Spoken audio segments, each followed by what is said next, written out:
Noticias de última hora, preste mucha atención. Se instala audiencia preparatoria de juicio contra 6 autores materiales del asesinato de Fernando Villavicencio. Antes de la audiencia, la policía realizó barridos antiexplosivos en el interior de la Sala 405 y dentro y fuera del Complejo Judicial Norte, en Quito. Al cuarto intento y casi 8 meses después de que se cometió el delito, en el Complejo Judicial Norte, en Quito, se instaló la audiencia de evaluación y preparatoria de juicio por el asesinato al estilo sicariato del entonces candidato a la presidencia de la República por la Alianza Construye Gente Buena, Fernando Villavicencio. Antes de la audiencia se hicieron barridos antiexplosivos en el interior de la Sala 405 y dentro y fuera del complejo. Los procesados se conectarán por vía telemática desde el CPL de Cotopaxi. El 8 de octubre pasado se cerraron los 60 días de instrucción fiscal y desde ese entonces los 5 ecuatorianos y un colombiano que se mantienen detenidos como presuntos autores materiales del crimen esperaban que se realice la diligencia. Irene Pérez es la jueza penal de Pichincha que dirigirá la diligencia y Ana Hidalgo la fiscal que llevará adelante la acusación pública. La diligencia se dividirá en 2 partes. En la primera se debatirá sobre si existen o no nulidades procesales que afectan a la investigación hecha por la agente fiscal. En este punto, la jueza deberá decidir si da o no paso a las alegaciones de nulidades puestas por las defensas de los procesados. Si encuentra nulidades, el proceso deberá regresar al momento en que fue ubicada la nulidad, pero si las rechaza, la audiencia pasará a la segunda parte, el dictamen fiscal. En esta segunda parte de la audiencia también se escuchará a las defensas de la esposa y a las hijas de Fernando Villavicencio, quienes actúan en 2 acusaciones particulares independientes, y a los abogados de los 6 procesados. Al final de la diligencia se conocerá si son o no llamados a juicio los sospechosos y en qué calidad. En más noticias. ¿Qué dice la Policía de Colombia sobre video de Fito acompañando a Claudia Garzón en clases de escuela policial? Garzón fue una de las integrantes de la comisión que se formó en el gobierno de Guillermo Lasso para la pacificación en las cárceles. Tras la divulgación de un video en el que aparece Adolfo Macías, alias Fito, acompañando a Claudia Garzón impartiendo clases a alumnos de la Escuela Policial Miguel Antonio Lleras Pizarro, la Policía de Colombia reaccionó.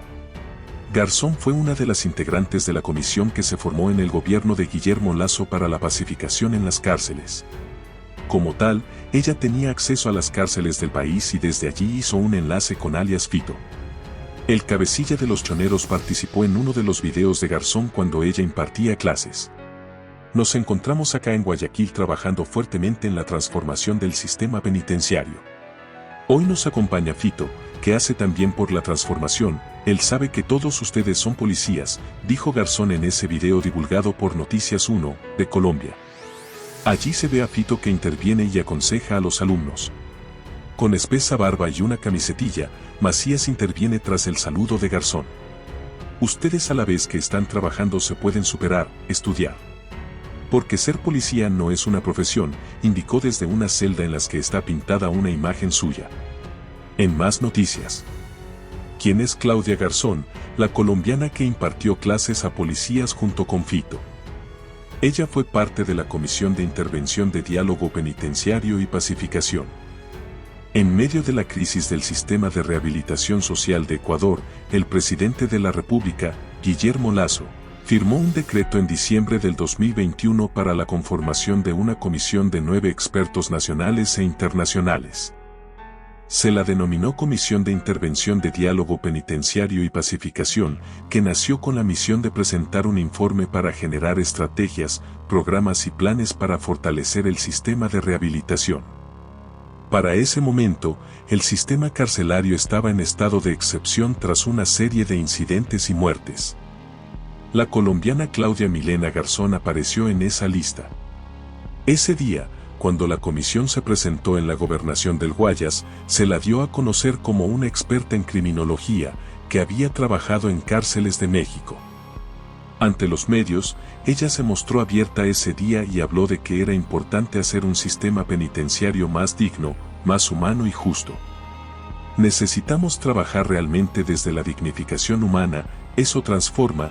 La pérdida de la sensibilidad ha hecho que se descriminalice la violencia y que veamos a las cárceles como bodegas de carne humana, expresó Garzón. Ella no esperó mucho tiempo para entrar a la cárcel de Guayaquil. En enero del 2023, custodiada por un grupo de policías, la comisionada ingresó a los pabellones 1 y del Cuerpo Consular del CPL Guayas número 1 para dialogar con internos de esta área y verificar las condiciones de convivencia. En esa ocasión, el SNAI, ente encargado del manejo de las cárceles, indicó que la visita al complejo penitenciario en Guayas se dio para conocer las condiciones de habitabilidad y definir lineamientos de trabajo para los centros. Con el paso de las semanas trascendió que ella era una de las comisionadas que más cercanía había desarrollado con cabecillas de bandas que lideraban los pabellones de la penitenciaría. Ya en mayo del 2023, la misma Claudia Garzón se mostraba como intermediaria de ese conflicto y hablaba de que las bandas querían una pacificación. Confirmaba que ella había sido delegada como mediadora de las organizaciones. La colombiana explicó en ese momento que había trabajado con ellos en las cárceles durante 5 meses y que se había ganado la confianza de los reos y que ellos habían expresado su voluntad de tener paz. Cuando su gestión terminó como comisionada, ella mantuvo nexos con Fito y Leandro Norero. En octubre del 2022, Guillermo Rodríguez, del Servicio Nacional de Atención Integral a Personas Adultas Privadas de la Libertad y a Adolescentes Infractores, SNAI, denunció a Claudia Garzón por supuesta usurpación de funciones públicas. La denuncia fue presentada ante la Fiscalía. Allí constaba que Garzón habría entrado arbitrariamente a la cárcel de El Inca el 26 de septiembre, engañando supuestamente al director de ese centro carcelario de Quito. 2 días antes, según la denuncia, la exfuncionaria pretendió ingresar también a la cárcel regional Guayas número 4, en Guayaquil, para visitar a alias Fito y alias Junior, líderes de las bandas delictivas Los Choneros, con motivo del cumpleaños de este último. Y para ello, la exintegrante de la Comisión de Pacificación se habría hecho pasar como funcionaria vigente cuando su encargo terminó a mediados de junio pasado.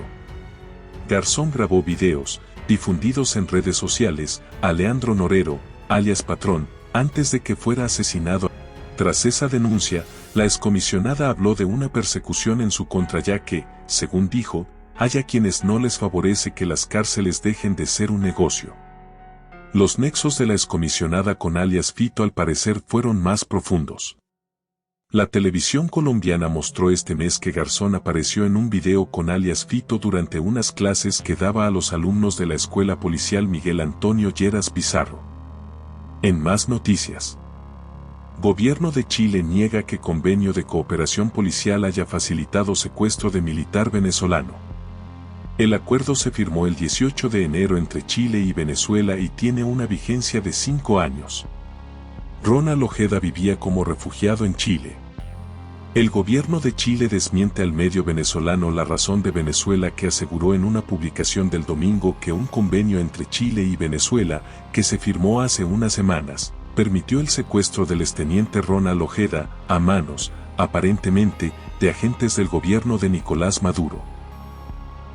Ayer, el subsecretario del Interior de Chile, Manuel Monsalve, calificó como una total mentira la publicación del medio venezolano La Razón, que daba cuenta de una supuesta cooperación entre Caracas y Santiago para que la inteligencia del país caribeño llevara a cabo el secuestro del exmilitar Ronald Ojeda, que tuvo lugar el miércoles en la capital chilena. Calificó esa publicación de una total mentira. Mi tarea en particular es contribuir a la lucha que el gobierno da contra las organizaciones criminales y también llevar adelante procesos de expulsión de personas que constituyen un riesgo para la seguridad nacional, indicó Monsalve desde Santiago. En ese contexto hemos llevado adelante relaciones con otros países como Bolivia, Perú y el convenio de colaboración policial con Venezuela, convenio público, agregó. En más noticias. En Venezuela, el chavismo apuesta a que Nicolás Maduro sea su candidato a las presidenciales de 2024. Diosdado Cabello insiste en que María Corina Machado no podrá participar de elecciones, y quiere que Maduro se reelija hasta 2031. El chavismo apuesta a que el mandatario de Venezuela, Nicolás Maduro, sea su candidato a las elecciones presidenciales de este año, aún sin fecha definida, dijo el primer vicepresidente del gobernante Partido Socialista Unido, SUV, Diosdado Cabello, el 26 de febrero de 2024. Autoridades. Fausto Murillo, expresidente y vocal del Consejo de la Judicatura, y Juan José Morillo, exvocal, se jugarán su última carta dentro del juicio político en su contra en el Pleno de la Asamblea este miércoles. Para que sean censurados y destituidos necesitan 92 votos por ahora. De esos, solo se suman los del correísmo y el Partido Social Cristiano. Votaremos por la censura y destitución de los vocales del Consejo de la Judicatura. Nosotros tenemos como bloque PSC una posición unitaria, que es a favor de la censura. Esta situación no debería ser parte de un consenso político. Esta situación, frente a la visible y evidente posición de las pruebas, tiene que ser un asunto de país. En ADN, la bancada de gobierno, según Inés Alarcón, por ahora su postura es que no hay pruebas suficientes para destituir a Murillo, pero sí para censurar a Morillo. Quien ya está fuera ya debería ser censurado, pero de inicio Fausto Murillo debería quedarse porque no encontramos los elementos suficientes para que pueda acceder a un juicio político. No debemos hacerlo en este caso simplemente por riñas entre sí. Construye tampoco ha querido hacer pública su decisión. Les ronda la posibilidad de abstenerse, lo que sí, dicen que no permitirán que una organización política se tome la judicatura. ¿Por qué no decirlo claramente? El correísmo, que tiene interés nuevamente de tomarse el Consejo de la Judicatura para poder tener fallos judiciales a su favor. Los 15 legisladores independientes también tienen su decisión tomada, dice Lucio Gutiérrez. Es una maniobra del Partido Social Cristiano, eso está clarísimo, para apoderarse del Consejo de la Judicatura. Mientras que Pachacutic dice que esperará a escuchar los argumentos en el Pleno para decidir. Albania regresa a la lista de países considerados paraísos fiscales, así lo resolvió el Servicio de Rentas Internas. Esta jurisdicción fue retirada de la lista durante el gobierno anterior. La medida se adopta según el SRI con el objetivo de combatir la evasión fiscal y el financiamiento al crimen organizado. La decisión se toma 20 días después de la operación Pampa, en la que en conjunto España y Ecuador golpearon a uno de los tentáculos de la mafia albanesa. A través de un comunicado, el Servicio de Rentas Internas informó que Albania regresa a la lista de países considerados paraísos fiscales. Regresa, porque en septiembre de 2022, durante el gobierno de Guillermo Lasso, junto a otras 11 jurisdicciones, fue retirada de la lista tras comprometerse a implementar un intercambio de información fiscal, pero esto no ocurrió.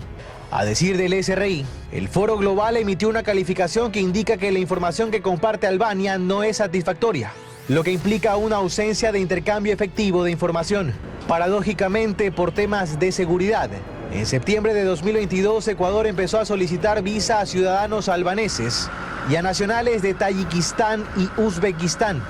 La presencia de albaneses en Ecuador data de hace por lo menos 16 años, cuando no se les exigía visa y podían permanecer en calidad de turistas hasta 3 meses. Entre 2017 y 2023, según cifras del Ministerio del Interior, ingresaron y salieron del país casi 1.000 albaneses. Pero estos son registros oficiales. Se sabe que muchos ingresan con identidades y nacionalidades falsas, con la fachada de exitosos empresarios. Muestra de ello la red narcodelictiva montada por Dritan Rexepi y Dritan Jikka, ambos cabecillas de organizaciones criminales albanesas, con conexiones en México, Colombia y Ecuador. Además de Albania, y con el objetivo de fortalecer el combate a la evasión fiscal y el financiamiento al crimen organizado, Rentas Internas ha incluido a Armenia, Georgia y Gibraltar en esta lista de 80 países considerados paraísos fiscales.